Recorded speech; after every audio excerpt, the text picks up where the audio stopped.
hope that these stories will impact other people living with HIV or was just recently diagnosed, just by giving them strength. You know, just to see that someone else went through it and they're living with the same thing and they're still going and they're managing to reach their goals despite all the darkness that they've had in their life. I feel as though these videos can actually help people say, hey, you know what, I could do that too.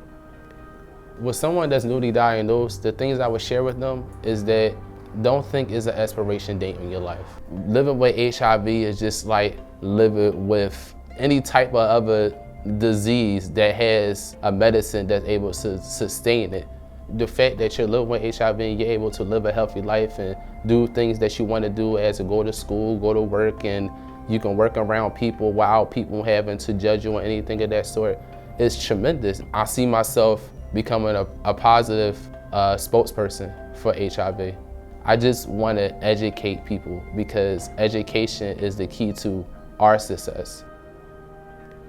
When other people shared their stories with me, it helped me. It opened up my eyes. It gave me some insight to know that I can make it, they made it.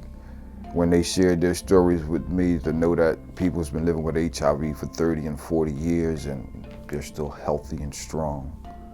It gave me hope. It inspired me to want to do something for myself and somebody else.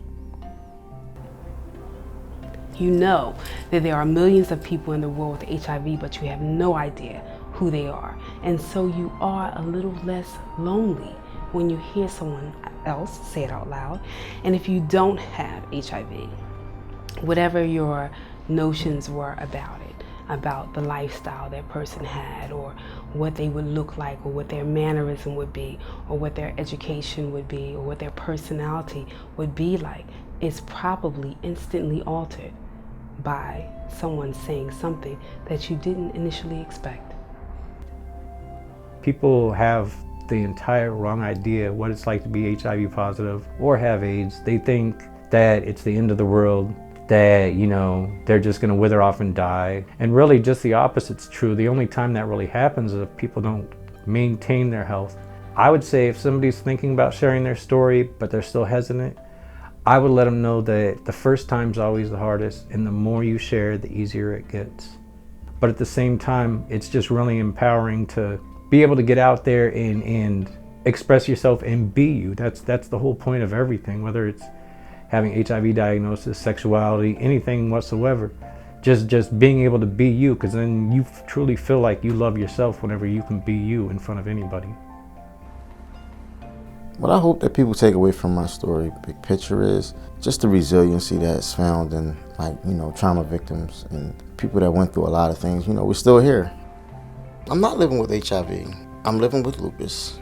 But what I love about this video, that is just not about a medical illness, it's also about obstacles and overcoming them. When I go into the John Bell Health Center now, I'm greeted like a long lost friend. Hey, Kev, how you doing? And it's like hugs and handshakes all around. You don't get that at a normal doctor's office. So if someone can look and take something from my story and some kind of inspiration to continue to move on and fight, then I'm great with that.